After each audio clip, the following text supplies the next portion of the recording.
two variable linear equations. In this equation, it has three terms.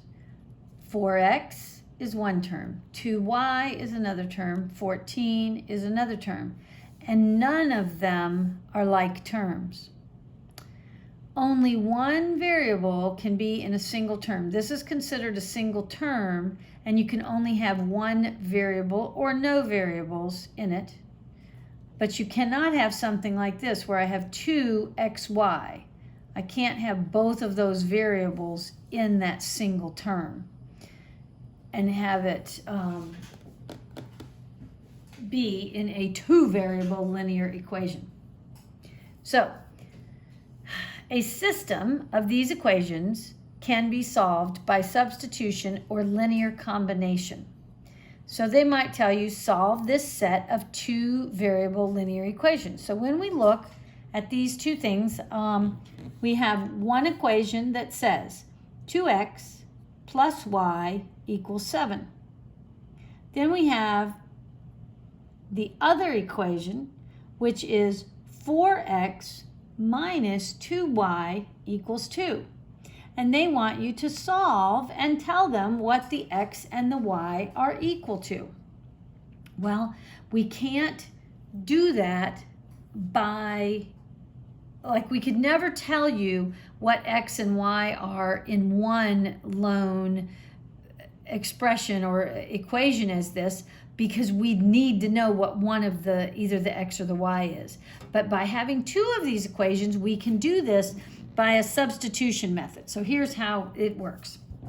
In substitution method, solve for either one of the variables. It doesn't matter which one you want to solve for, but we're going to start with one equation or the other. I'm going to use the top equation, which starts with 2x plus y equals 7. And it's always easier to solve for the variable that is standing alone. Like this y doesn't have any other numbers attached to it, so I'm going to be solving for y. So I've got my equation written. It's 2x plus y equals 7.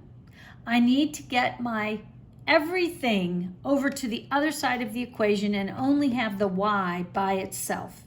So I want to get rid of my 2x and move it to the other side. Well, right now my 2x is being added to the letter y. 2x is a positive number, so I want to take away 2x from both sides. So by taking 2x away from the left side, I get a 0, and 0 plus y just leaves me y. That's what I want. On the right-hand side, I have 7 minus 2x. These are not like terms, so I can't group them together. They just have to be listed just like that. So I am being told by solving for y that y actually equals 7 minus 2x. So now I'm going to substitute this answer that I got, this 7 minus 2x, for the y in my second equation, and I'm going to solve then for the x. So let's look at what happens. Is that right? Okay, so I'm starting with the second equation, and my second equation said 4x minus 2y equals 2. So now, in place of the letter y, I'm going to substitute what I was told that y was equal to, and y is equal to 7 minus 2x. So now my new equation is 4x minus 2 times, parentheses, 7 minus 2x, close parenthesis, equals 2. I've got some of those pesky subtraction signs going on, so I'm going to do keep it, change it, change it. So 4x I'm keeping. I'm changing the subtract 2 to an addition of a negative 2. I'm then, within the parentheses, I had a 7 minus 2x. I'm going to keep the 7. I'm going to change the minus sign to an addition sign, and I'm going to change the positive 2x to its opposite, which is negative 2x. Now I'm going to look to see where I might have some like terms. Well, I have a 4, oh, excuse me, I can't do that yet because I can see that I have the distributive property that I need to do. So let me go back. I have negative 2 times things inside the parentheses. So I now have negative 2 times 7, which gives me a negative 14. Bring down the plus sign. Then I have negative 2 times negative 2x, which gives me positive 4x.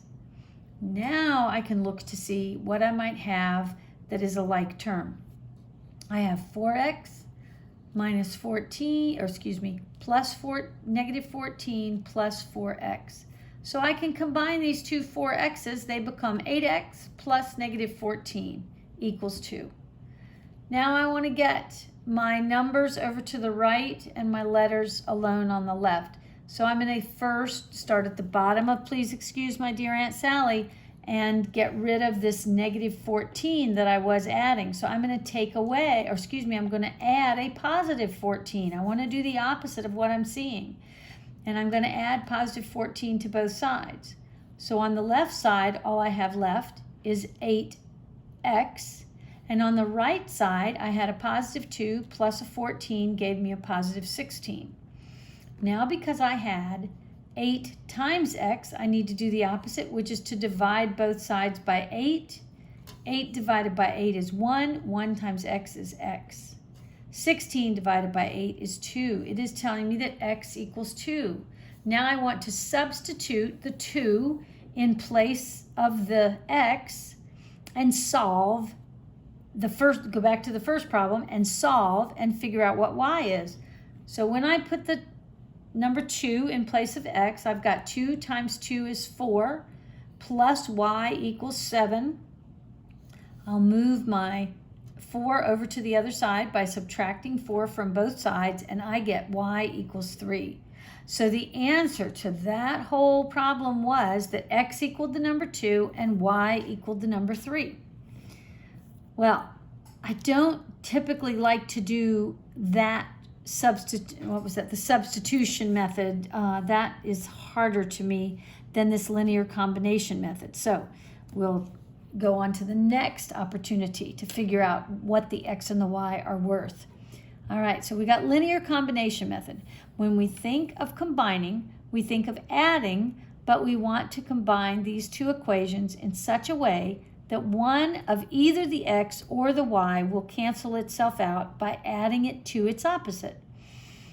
Example, the opposite of a positive 2x is a negative 2x. When they are combined, the answer is 0. So I've got down here 2x plus negative 2x equals 0, or vertically I have it written of 2x plus a negative 2x is still 0. So we're going to start with, go back to our original two equations, and I want to look and see if there are any opposites in the terms of either positive and negative numbers and letters. So, because what you want to aim to do is get rid of either the x's or the y's, and then we can move forward from there. So in this case, notice that I have a positive single y, but I have a negative 2y. Well, if I had a positive 2y and a negative 2y, those things would be opposites and they would cancel each other out. So I want to deal with my first equation, and I want to get there to be a 2y in the middle of this equation. Well, in order for me to do that, I can actually multiply every single thing times the number 2. So let's see what I have done. So I'm going to multiply each term of the first equation by 2. So my first term becomes 2x times 2 gives me 4x. This is what I'm doing right here. So I copied this original equation, 2x plus y equals 7. I then multiplied each of these three terms by the number 2. So the first term goes from 2x to 4x. The middle, the y, the single y term becomes 2y. And then we have, instead of equals 7, we have equals 14. Now I am through using the original equation, so I'm going to ignore that briefly. And so I want to bring down my second equation and put it directly underneath as if I am going to add these two equations together, which in fact I'm going to do. So now I am adding, and I have 4x plus 4x is going to give me 8x. Then I have 2y in my top equation, and in my bottom equation I have this minus 2y. Well, when I add those two things together, I get a 0, which is exactly what I wanted. I wanted those y's to go away. And now I've got 14 plus the number 2, which gives me 16. So now I have 8x equals 16. And then I need to divide both sides by 8, which gives me x equals 2, which is what we found a minute ago on our first, that lengthy thing we went through. Then you can take this number 2 and plug it in wherever you see x, and you can do it in either equation and solve for y. So 2 times 2 is 4. 4 plus y equals 7. Move the 4 over to the other side by subtracting 4 from both sides and get y equals 3. And that is how you do. This is why I like the combination method a little bit more than the substitution. I think the combination is quicker if you can find your opposites and do some simple multiplication to get them to cancel each other out.